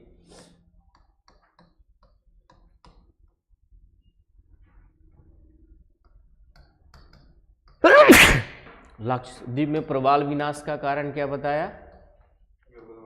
बैक्टीरियल डिसीज, बैक्टीरियल रोग plus global warming. Bacterial disease कोरोलिसिस होता है आपका, जो है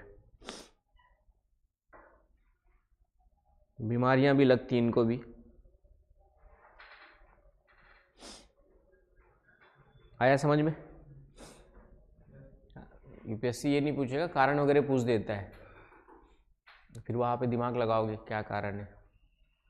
उसी प्रकार कच्छ के रण में, कच्छ की खाड़ी में जो है मलबों के निक्षेप से विरंजन बताया।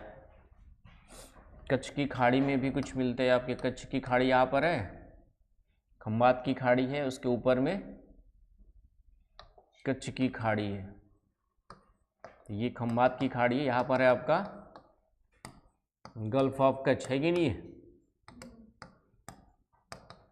तो यहाँ पर कारण क्या बताया? मलबों का जमाव, मलबों का निक्षेपण, मलबों के निक्षेपण से कोरल ब्लीचिंग, CB।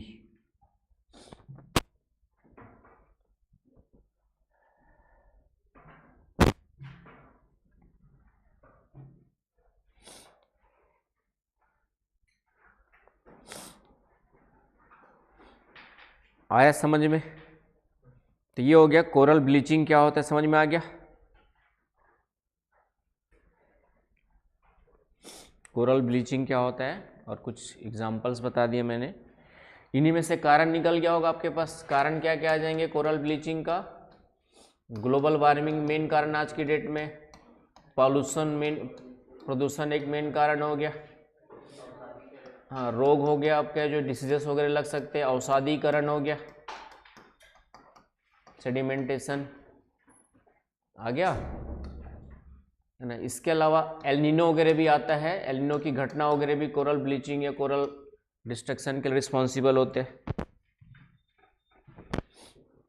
है ना। बीमारियां हैं, ब्लैक बैंड रोग, कोरल प्लेग रोग जो है, एक दो example, black band disease, coral plague भी होता है। इसके अलावा एस्परजिलोसिस, ये कुछ बीमारियों के नाम है जो कोरल को होती है। एस्परजिलोसिस, वाइट बैंड रोग भी होता है, ब्लैक एंड वाइट बैंड रोग। तो ये भी जो है प्रवालों के विनाश के लिए रिस्पॉन्सिबल होते हैं। 98 में एल नीनो भी आया था। 98 में जो विनाश ज़्यादा हुआ तो उसका कारण एक एल नीनो भी था। तो डिसीज में आ जाएंगे अवसादीकरण और एल नीनो। चश्मा लगाओ, चश्मा। आखिर मैं शीशा साफ करते रहा और प्रॉब्लम कहाँ पे थी?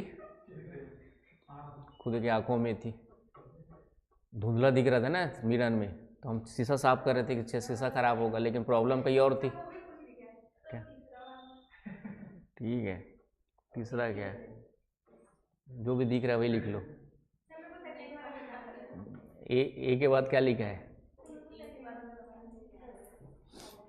एस्परजिलोसिस। एस्परजिलोसिस, कोरल प्लेग,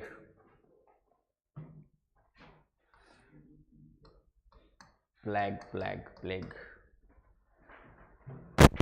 ठीक है, क्या बता रहा था मैं?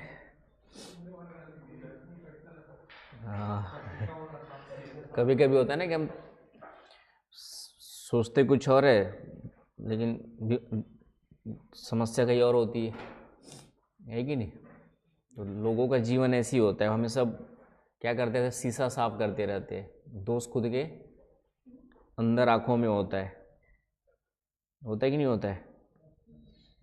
लोगों के नज़रिए ऐसी है कि बाहर करने का मतलब बाहर की ओर ज़्यादा कमियां देखते, बाहर दोष देखते, खुद के दोष को नहीं देखते। तो सबसे पहले कुछ होता है तो पहले अपनी कमियां ढूंढो कि मेरे में क्या कमियां हैं पहले, उसके बाद फिर बाहर नज़र मारो, चलेगा।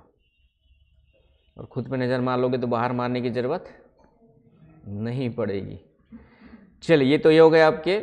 और बाकी इसके अलावा क्या बता रहा था मैं? एल नीनो हो गया। और कोई कारण है इसके अलावा? नो, नहीं, साइक्लोन वगैरह वो तो समुद्र के अंदर, उसके लिए झेल लेते उसको आराम से। ठीक है, फिर मछली पकड़ने की गलत पद्धति वगैरह भी आ जाएंगे। मछली पकड़ने की गलत पद्धतियाँ, wrong methods of fishing practices. ठीक है, कोरल माइनिंग भी करते हैं हम लोग, कोरल माइनिंग, खनन करते हैं ज़रूरतों के लिए। तो इस तरीके से कोरल ब्लीचिंग आपके जो ये सब कारणों से समस्या के रूप में देखा जा रहा है। ठीक है, तो समाधान क्या है? तो समाधान वही है कि ध्यान रखा जाए भाई। तो ये आपका टॉपिक कोरल विरंजन। सैलिनिटी ज़्यादा नहीं है, सैलिनिटी तो कारण है उसका, मतलब सैलिनिटी तो उसके लिए चाहिए ना 30 से प्लस, 30 कम से कम, उससे ज़्यादा चाहिए उसको। रेड सी की कितनी है? रेड सी में ज़्यादा है तो भी कोरल्स मिलते हैं वहाँ पे। रेड सी में तो एवरेज हमने 30 से ऊपर देखा था ना, 30 इधर 30 कितना देखा था, ऊपर जाएंगे बढ़ते जाता है। ठीक है, ऊपर 37 38 तक देखा था, तो 40 तक नीचे, 40 से ज़्यादा बहुत ज़्यादा होगी तब नहीं मिलेगा। जहाँ पे शैवाल जीवित रह सकते वहाँ पे कोरल मिलेंगे। और शैवाल मतलब ग्रीन कलर पौधा हो गया, प्लांट। बहुत ज़्यादा सैलिनिटी होगी तो प्लांट ही नहीं मिलेगा। जैसे मृत सागर है, कुछ बैक्टीरिया मुश्किल से 1-2 बैक्टीरिया मिलते हैं वहाँ पे। तो 40 के नीचे सैलिनिटी है तो, है ना, 37 36 तक चल जाता है। तो लेस देन 40 से ज़्यादा में नहीं मिलेगा, 40 से ज़्यादा सैलिनिटी है तो नहीं मिलेगा, 40 से नीचे में मिल जाएगा। ठीक है, 30 से 40 की वैसे आइडियल तो 30 से 35 36 के आसपास माना जाता है आइडियल। राइट, तो ये हो गया आपका कोरल। और कई लोग बोलते हैं कि चिंता करने की ज़रूरत नहीं है, कोरल अपने आप को क्या कर लेता है, रिकवर कर लेता है, पुनर्जीवित कर लेता है। तो ये अपने आप फिर से समय के साथ क्या कर लेंगे, तो इनमें पुनर्जीवन की क्षमता होती है। लिख सकते एक लाइन, पुनर्जीवन हो सकता है इनका। लेकिन उसके बाद भी जो है 58% को थ्रेटन्ड में डाला गया है। 58% लगभग किस में आते हैं आपके पूरे कोरल्स का, 58% थ्रेटन्ड स्पीसीज में रखा जाता है। थ्रेटन्ड मतलब आपका जो है हिंदी में क्या बोलते हैं भाई, संकटग्रस्त, संकटग्रस्त। तो ये हो गया आपका कोरल रीफ्स। तो आज के लिए इतना काफ़ी है। तो आपका ओशनोग्राफी में एक चैप्टर खत्म होता है जीएस के अकॉर्डिंग। ऑप्शनल के अकॉर्डिंग एक दो क्लास अलग से लूँगा। ओशनोग्राफी का नोट्स मेरे ख्याल से क्वेश्चन से पूछ लेने जाते समय। ओशनोग्राफी और इंडस्ट्री के कल दे दिया था किसान को, तो जाते समय पूछ लेना, नहीं होगा तो कल ले लेना। फोटोकॉपी होके आ गया होगा तो आज ही मिल जाएगा, और नहीं होगा तो कल लेकर के पढ़ लेना। छुट्टी है तो, है ना, 2-3 दिन छुट्टी है ना अभी तुम्हारी, 3 दिन, मंडे से मिलेंगे, समझ गए, मंडे से।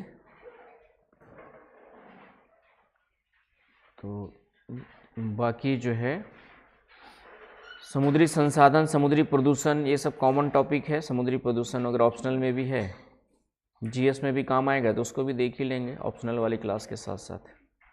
समुद्री संसाधन और समुद्री प्रदूषण करके टॉपिक ऑप्शनल में अलग से लिखा हुआ है, और जीएस में भी पढ़ना ही पड़ेगा, तो उसको भी देख लेंगे। तो ओशनोग्राफी 1-2 क्लास ऑप्शनल के लूँगा पहले मैं, उसके बाद फिर एनवायरनमेंट स्टार्ट करेंगे, ठीक है। तो ऑप्शनल के जितना बचा हुआ है उसको लिखेंगे, उसके बाद तब तक रिवीजन कर लो।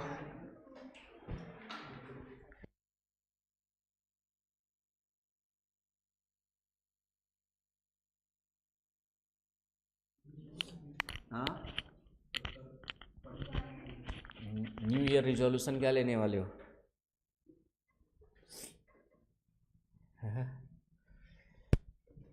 न्यू साल का प्रण क्या लेने वाले हो? चलो आगे बढ़ने का हो तो खैर करते रहो। कुछ ठीक है, पिकनिक का प्लान बना लो। मेरा रिजोल्यूशन रहेगा लिस्ट टॉकिंग, मौन में जाऊंगा अब। मौन का मतलब लिस्ट टॉकिंग, जितनी ज़रूरत है उतनी बातें, फालतू इधर उधर की बातें नहीं। मौन में जा नहीं सकता ना, पाऊंगा कैसे?